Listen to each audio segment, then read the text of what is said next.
İstanbul, bir kehanetin kırık bileği gibi sürünüyor sırtımda. Rıhtımlar bir kırık cümlenin kenarında kesiyor ayaklarımı. Gökyüzü delinmiş, bulutlar taşınıyor başımın üstünden. Her biri bir eski aşkın sırtından kan sızdırarak. Kirpiklerinde paslı yağmurlar, İçimde kopan tufanları büyütüyor avuçlarımda. Bir martı düşlerimin balkonundan kendini atıyor. Kanatlarında unutulmuş vapurların yası.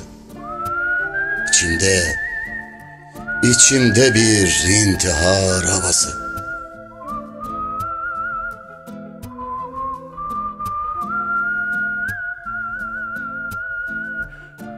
İstanbul taş gibi ağır, dilsiz, suskun bu gece. İçimde uyutuyor eski rüzgarları. Her uyanışımda bir iskele yıkılıyor. Ben ise bir sandığın içinde küflenmiş hatırayım. Her uyanışımda biraz daha kaybolduğum. Mimozalar açmış şehrimin göz bebeklerinde. Sarı bir tül gibi sarıyor yüzümü. Esrik kokusu salınıyor geceye. Yüreğim ağlıyor habersizce. Kaplıyor her yanımı hüznün sarısı.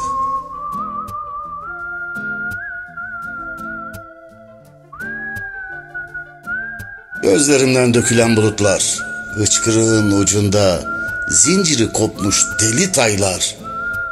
Koşuyorlar içime hırçınca.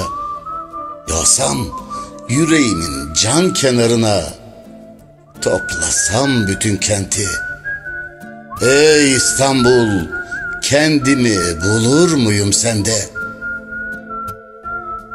Bir şiire sığar mıydım gözlerinde? Bakma bana kadim şehrim, kayboldum aklımın gelgitlerinde. Kendi yokluğuma kan damlattım. Bir kuyudan daha karanlık şimdi sesim.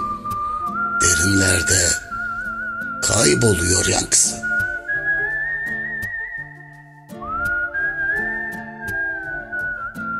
Birazdan gözlerimden süzüleceğim.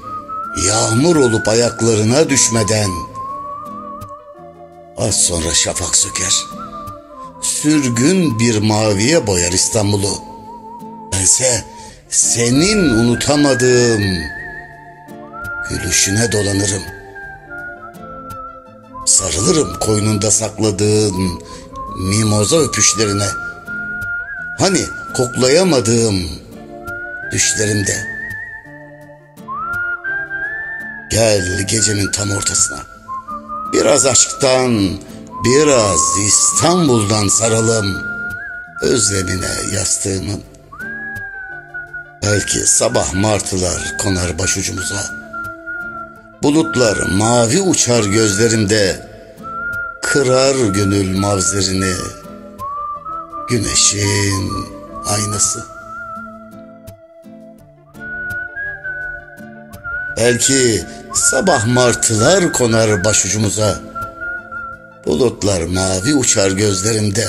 Kırar gönül mavzerini güneşin aynası. Her günü taşıdım, ne istedin derdin neydi? Bir başıma direndim, tesellisi olsa bari. Her yolu da denedim, bir çaresi yokmuş belli. En sonunda yenildim, adaletin böyle miydi?